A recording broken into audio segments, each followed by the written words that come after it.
The reading comes from Romans chapter 1, verse 18 through 32. The wrath of God is being revealed from heaven against all the godlessness and wickedness of people who suppress the truth by their wickedness, since what may be known about God is plain to them, because God has made it plain to them. For since the creation of the world, God's invisible qualities, His eternal power and divine nature, have been clearly seen, being understood from what has been made, so that people are without excuse. For although they knew God, they neither glorified Him as God nor gave thanks to Him, but their thinking became futile, and their foolish hearts were darkened. Although they claimed to be wise, they became fools and exchanged the glory of the immortal God for images made to look like a mortal human being, and birds and animals and reptiles.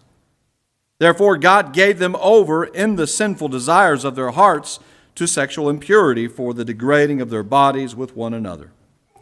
They exchanged the truth about God for a lie, and worshipped and served created things rather than the Creator, who is forever praised. Amen.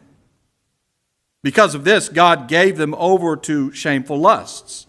Even their women exchanged natural sexual relations for unnatural ones. In the same way, the men also abandoned natural relations with women and were inflamed with lust for one another. Men committed shameful acts with other men and received in themselves the due penalty for their error. Furthermore, just as they did not think it worthwhile to retain the knowledge of God, so God gave them over to a depraved mind so that they do what ought not to be done. They have become filled with every kind of wickedness, evil, greed, and depravity. They are full of envy, murder, strife, deceit, and malice. They are gossips, slanderers, God-haters, insolent, arrogant, and boastful. They invent ways of doing evil. They disobey their parents.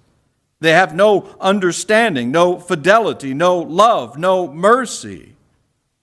Although they know God's righteous decree that those who do such things deserve death, they not only continue to do these very things, but also approve of those who practice them. That reading is fairly graphic, describing what may be the kind of a culture the world will turn into if people don't pay attention to God. I don't know whether you can tell by looking or not, but I've got some decades under my belt now. I've lived a while. When I was born, just as the United States of America was getting into World War II, I didn't know anything about it, of course, being an infant, but I was raised up in a relatively small town in north central Texas, and a good number of the people were in some church assembly every Sunday morning, or nearly every Sunday morning.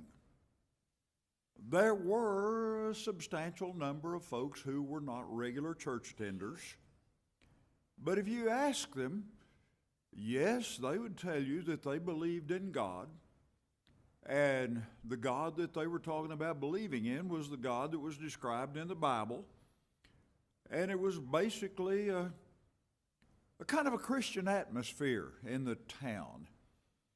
The school, when I started in the first grade, all the way through graduating from high school, we had a devotional every morning over the PA system that ended in a prayer. Don't think they do that anymore. I was serving on the school board out at the River Road Independent School District just north of town here when we received an edict from the Texas Education Agency that we would no longer be allowed to have a prayer at the beginning of a football game, of all things. And because of the way the Constitution of Texas is written, the ultimate decision about that rested in the hands of the local school board, and I was not going to vote in favor of that. I didn't see any reason for it. But you know what? I found out why we probably would have to pass that is because we were not a rich school district out there, and if we didn't do what the Texas Education Agency told us to do, we lost all of our state funding. And so I happen to be one of those persons who is so very thankful for the fact that we live in a country where we're guaranteed religious freedom. That is, we're privileged to follow whatever our consciences and our convictions dictate. But I'm hearing more and more people explain that there is a difference between freedom of religion and freedom from religion. Somehow we've moved in a direction where we don't want people to be exposed to religious faith, and seems to be particularly the Christian faith. Well, as I was wanting to talk to you this morning about the importance of faith in God, faith in the God of the Bible, faith in the Christ who is the God of the Bible made flesh to dwell among us and save us, all of a sudden my head flopped all the way back to at least 2.5 or three decades ago, when I was doing some studying and preached a little bit out of Deuteronomy. And I don't think I have referred to the passage in the pulpit, at least. I haven't done so since that long ago. But starting in the very first verse of Deuteronomy chapter 28, there is a section there that is so dramatic that I wanted to start with that this morning. And because it's a fairly long reading, and I was afraid maybe somebody might doze off on me if we get involved in too long of a reading, I thought I'll just try to paraphrase it. Let me just see if I can kind of paraphrase it. And the more I looked at it, I thought if I try to paraphrase that, I'm going to mess it up. Now, I don't think I have ever tried to read this much to you, and I would surely appreciate it if you would take the Bible that we have here in the pew, or if you use your telephone Bible, that's okay. I'm going to be reading the one that we have here in our pew Bibles, and it's on page 314, Deuteronomy 28, and I would deeply appreciate it if you would follow along. I think it'll help you to understand what I'm wanting to say this morning. Now, this is a dramatic occasion, my dear brothers and sisters.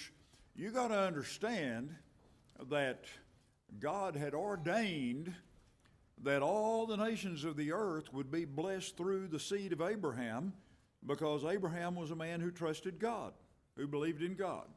And so he was selected. And so it was through the seed of Abraham, Isaac, and Jacob, whose name was changed to Israel, and thus we talk about the children of Israel. And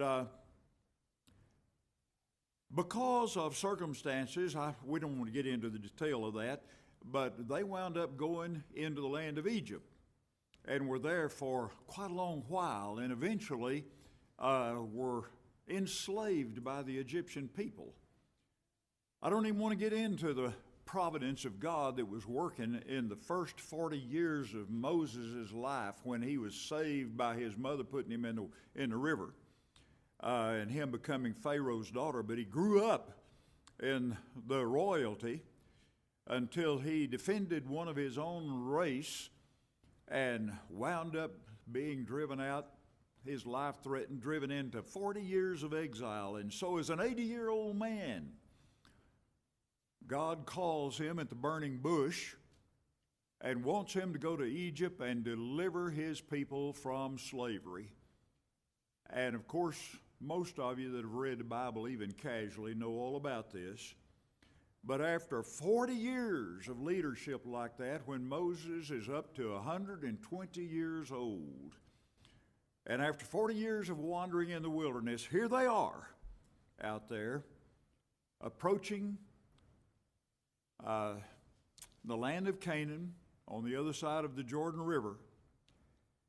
And I'm just wanting you to see the historical power of this moment where this old man who's about to give up his life after all these years has got this final message to the people of God.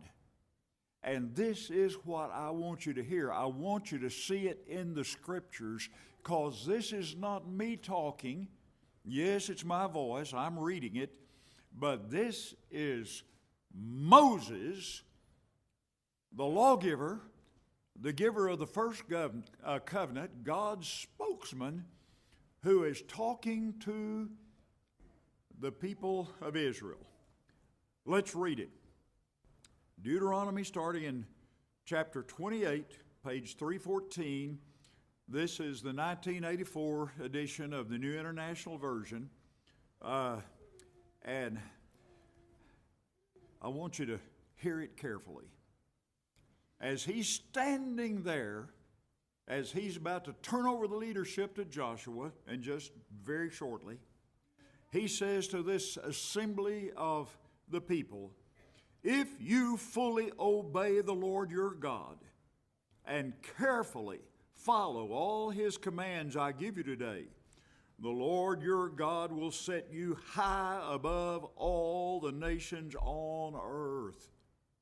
All these blessings will come upon you and accompany you if you obey the Lord your God. Then he starts out on this series of incredible blessings.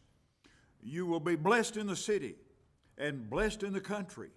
The fruit of your womb will be blessed, and the crops of your land, and the young of your livestock, the calves of your herds, and the lambs of your flocks. Your basket and your kneading trough will be blessed. You will be blessed when you come in, and blessed when you go out. The Lord will grant that the enemies who rise up against you will be defeated before you. They will come at you from one direction, but flee from you in seven. The Lord will send a blessing on your barns and on everything you put your hand to. The Lord your God will bless you in the land he is giving you. The Lord will establish you as his holy people, as he promised you on oath. If you keep the commands of the Lord your God and walk in his ways, then all the peoples of the earth will see that you are called by the name of the Lord, and they will fear you. The Lord will grant you abundant prosperity in the fruit of your womb, the young of your livestock, and the crops of your ground, in the land he swore to your forefathers to give you. The Lord will open the heavens, the storehouse of his bounty, to send rain on your land in season, and to bless all the work of your hands. You will lend to many nations, but you will borrow from none. The Lord will make you the head, not the tail. If you pay attention to the commands of the Lord your God that I give you this day and carefully follow them, you will always be at the top, never at the bottom. Do not turn aside from any of the commands I give you today, to the right or to the left, following other gods and serving them. Wow. What a statement of blessings. And you may be sitting out there and saying to yourself, I don't think there's ever been a nation anywhere on the face of the earth that was blessed that much, to that extent. And if you say that, you might look and read the conditions that if you fully obey the Lord your God and carefully follow all his commands I give you today, and this was spoken to the whole nation, then all these blessings will come on you. If you keep the commands of the Lord your God and walk in his ways, it goes on. If you pay attention to the commands of the Lord your God that I give you this day and carefully follow them. If we've never seen a nation that experience such a great magnitude of blessings as he promises right here, do you suppose perhaps it's because there's never been a nation that really did what Moses outlined here? But could we go so far as to say that those nations that, to the best of their fallen humanity ability, to a large extent devoted themselves to God and placed faith in God, that they have been more successful and more blessed than the nations round about? That's the good half. That's the first half. Let's read the rest, the other side of the coin, starting in verse 15 of Deuteronomy 28. I'm not going to read all of this, but I'm going to read a similar amount, and it's pretty bleak. The further it goes, the more serious it gets. Here's the contrast. However, if you do not obey the Lord your God and do not carefully follow all his commands and decrees I am giving you today, all these curses will come upon you and overtake you. You will be cursed in the city and cursed in the country. Your basket and your kneading trough will be cursed. The fruit of your womb will be cursed, and the crops of your land, and the calves of your herds, and the lambs of your flocks. You will be cursed when you come in, and cursed when you go out. The Lord will send on you curses, confusion, and rebuke in everything you put your hand to do, until you are destroyed and come to sudden ruin because of the evil you have done in forsaking him. The Lord will plague you with diseases until he has destroyed you from the land you are entering to possess. The Lord will strike you with wasting disease, with fever and inflammation, with scorching heat and drought, with blight and mildew, which will plague you until you perish. The sky over your head will be bronze, the ground beneath you iron. The Lord will turn the rain of your country into dust and powder. It will come down from the skies until you are destroyed. The Lord will cause you to be defeated before your enemies. You will come at them from one direction, but flee from them in seven. And you will become a thing of horror to all the kingdoms on earth. Your carcasses will be food for all the birds of the air and the beasts of the earth, and there will be no one to frighten them away. The Lord will afflict you with the boils of Egypt, and with tumors, festering sores, and the itch from which you cannot be cured. The Lord will afflict you with madness, blindness, and confusion of mind. At midday you will grope about like a blind man in the dark. You will be unsuccessful in everything you do. Day after day you will be oppressed and mobbed with no one to rescue you. Well, if we couldn't find a nation that fully met all the conditions of the blessings, maybe we say we don't know of any people that are quite so horribly apostate as to be under the horrible description that he says to there.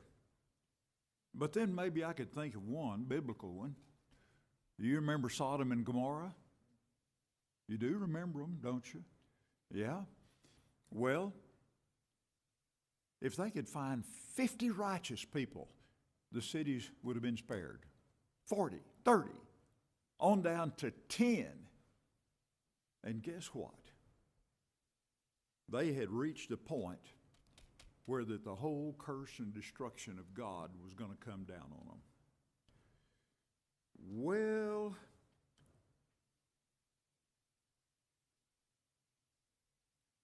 I'm still excited about our celebrating 250 years of living in a free country, the United States of America.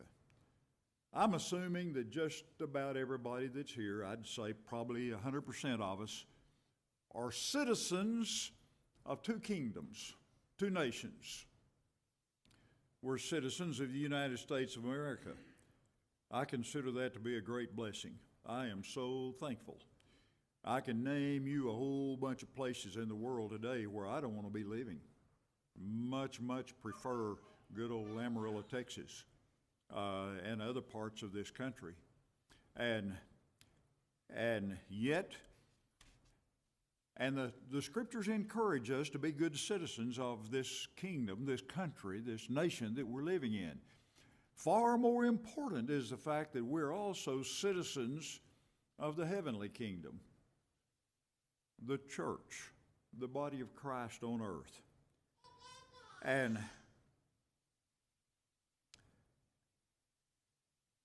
would you like to see the kind of blessings that we read in the first part of Deuteronomy 28? Would you like to see those kind of blessings of God on our land, United States of America? I sure would. And how did we start 250 years back? You may say, well, we weren't quite up to the standard of Deuteronomy 28, first 15 verses. But let me just mention the fact that Congress on June the 11th, 1776, approved the appointment of 5, with Thomas Jefferson as chairman, to draft a Declaration of Independence. And that was approved by a unanimous vote of Congress on July the 2nd, and the entire Declaration of Independence was approved 2 days later, July the 4th, 1776. We're celebrating what took place 250 years ago, just a few days back. And that became the birth certificate of the American nation. The document, the Declaration of Independence, declared the freedoms for all citizens which the laws of nature, and listen to this, and of nature's God entitle them. Now that doesn't say the freedoms that were provided by the laws of nature and the nature of God's with an S. And I don't have to spend any time, I don't think, we certainly can do so, to let you know that even those founding fathers had in mind the God described in the Bible. We were founded on the ethics and morality of what's sometimes called Judeo-Christian ethics and behavior declared by God. So, with the United States of America being founded on principles of the Judeo-Christian heritage, the U.S. of America, United States of America, has been through the decades declared as a Christian nation. You don't hear that quite as much now. We're not supposed to say that because we've moved from having a nation of religious freedom to a nation of being free from religion. They're not saying we've got to shut our churches, but just don't keep it inside your walls. Don't do it in the public arena. We don't want to be exposed to it. And I think I can show you very clearly that we're in a trend right now where that we're wanting to see, not we, but the nation as a whole is wanting to see a decline, a de-emphasis on the Christian religion. Well, because of our starting point with devotion to God, although I'll be the first to confess to you, if you study the theology of Thomas Jefferson and Benjamin Franklin and some of those others, you probably would not agree with the way they read and interpreted the Bible. But let me tell you that they still were recognizing that without it built on the foundation of the Holy God, we probably were not going to amount to a whole lot. So,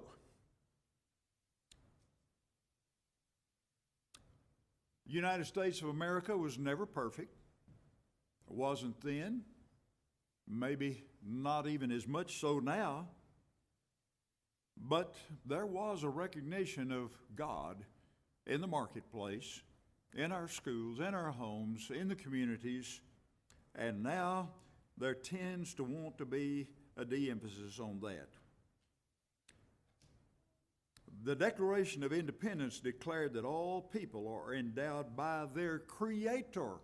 That's with a capital C, and it doesn't have an S on it, by their creators. And there is no doubt, I don't think, in any scholar's mind, whether they're believers or not, that the Creator that they were talking about is the God of all creation that we read about there in Romans 1 this morning. So, let me emphasize again, the very First Amendment to the Constitution guarantees freedom of religion, not freedom from religion. Okay. Why is the mention of God, the Creator, and freedom of religion so important? I'll tell you why it is. Because recognizing that God, the Creator, is the ultimate authority for establishing the guide for what is right versus what is wrong, what is wise versus what is unwise, what is good versus what is evil, what is blessed versus what is cursed.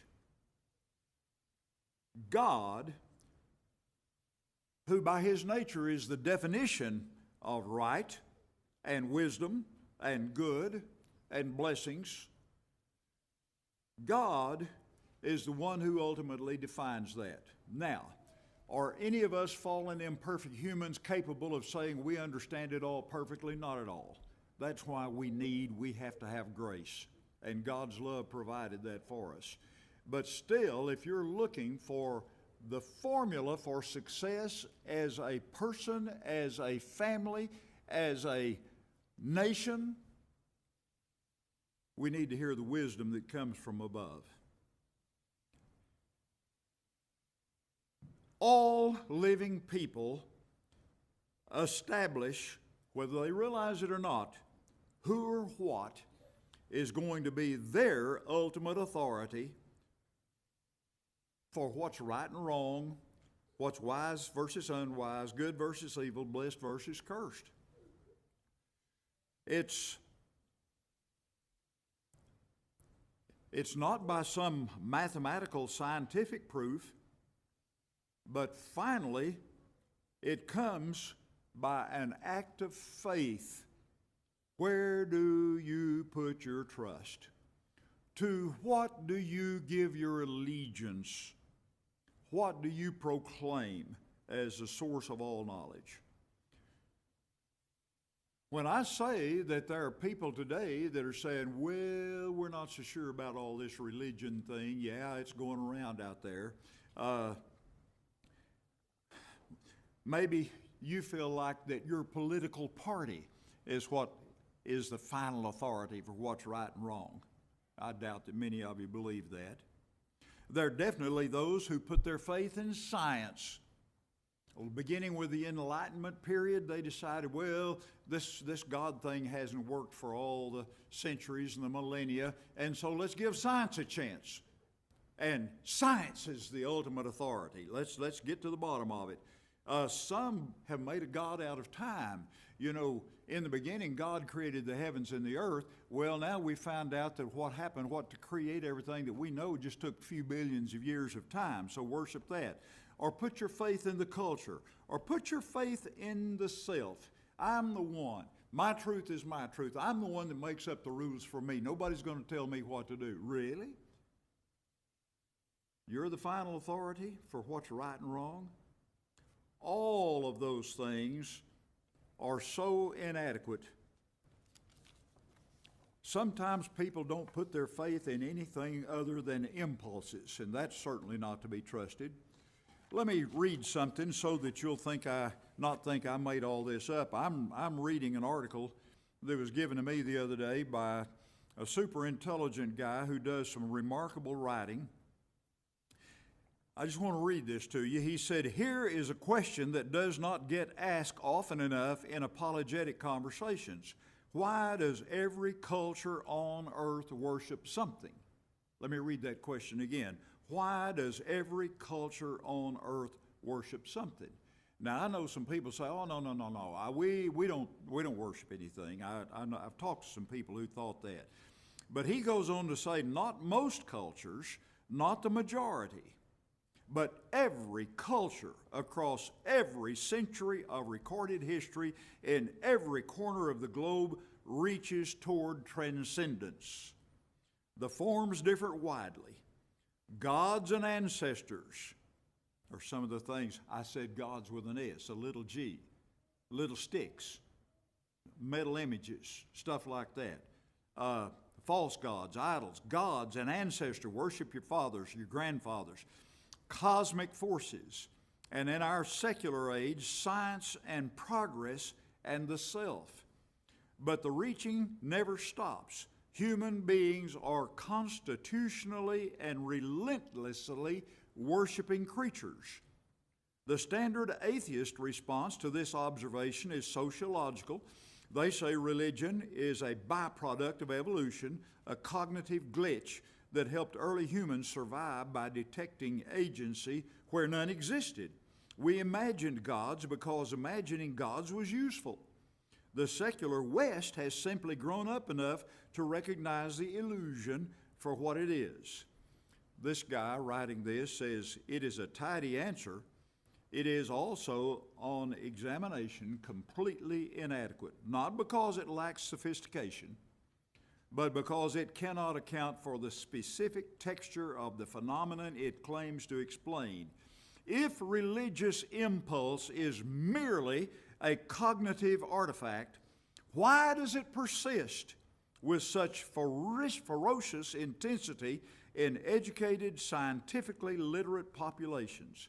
Why does the secular West, having supposedly outgrown theism, immediately fill the vacuum with alternative transcendence, things like superheroes, near-death experience memoirs, UFO belief, therapeutic spirituality, the quasi-religious fervor of political ideology? Why does the hunger not go away when the explanation for it is provided? I hope you follow that. People are going to put their trust in something or somebody. And while we may not know, we will never understand the full nature of God. We don't have the mind of God. We're always going to be falling short of that. But one thing is sure, that God is the ultimate authority. And if you want the United States of America to be blessed, hey, if you want your own family to be blessed, then you better hear what Moses said in Deuteronomy 28 and know for certain that it didn't stop there. Those principles have been repeated over and over in the Word of God all the way through the New Testament, the teachings of Jesus, etc. Okay. It's true that some things are obvious. We don't have to debate them. We all know that we have to have oxygen to stay alive. Faith is not so obvious, but it is not superstition. Let me emphatically state what many others have said, that superstition is a crazy belief that is based on something for which there is no evidence. Faith is something that is based on overwhelming evidence. It's not scientific proof. You can't put it under a microscope. You can't mathematically calculate it, but it is supported by overwhelming evidence. Now, we don't have time this morning. I know what time it is. We don't have time to do a whole college semester on apologetics. But the people that have devoted their lives to studying the phenomenal book that we call the Bible, the collection of writing from many centuries, and the consistency of it and the way it all fits together in such a beautiful picture, is pretty powerful evidence. The archaeological discoveries are pretty powerful evidence. The amazing fulfilled prophecies over all the centuries, hundreds of years, pretty amazing, remarkable evidence. none of our faith is perfect, nor is our understanding of all the evidence perfect, nor is our behavior perfect, which is why we have to have the gospel of grace. And oh my, what a glorious, wonderful thing it is that New Testament covenant, that once Christ came and shed his blood, we have grace to take care of all of our inadequacies. But that doesn't keep us from growing in grace and knowledge as we pursue a better life. None of our faith is perfect, nor is our understanding perfect, nor is our behavior perfect, which is why we must depend upon grace for salvation. But what is the takeaway from this, dear brothers and sisters? I'd like for us all to realize that we have a ministry to be God's light, to be God's messenger to all the people around us. Wherever we are, we need to always be conscious that God wants us on his team, and our faith demands allegiance to that team. Faith in God changes our lives to be on his side and to be his instruments and to be his servants. That, my dear brothers and sisters, is our calling. When we go outside this building, we don't want to be these dogmatic, high and mighty people talking down to others about how smart we are because we're Christians and they maybe are not very active Christians. No, none of that. We're to have it in spirit of love and meekness and gentleness, but putting our arm around people and talking to people in a friendly way and sharing why we believe that if we want to be blessed like Deuteronomy 28 says, we better be listening to God, learning all we can, and doing our very utmost to live it out in our lives. That's not an assignment I'm making to you, dear brothers and sisters. It's an assignment God has made to all of us. Get on out there and be a witness, a light to the world. Our nation needs it, and they need it right now.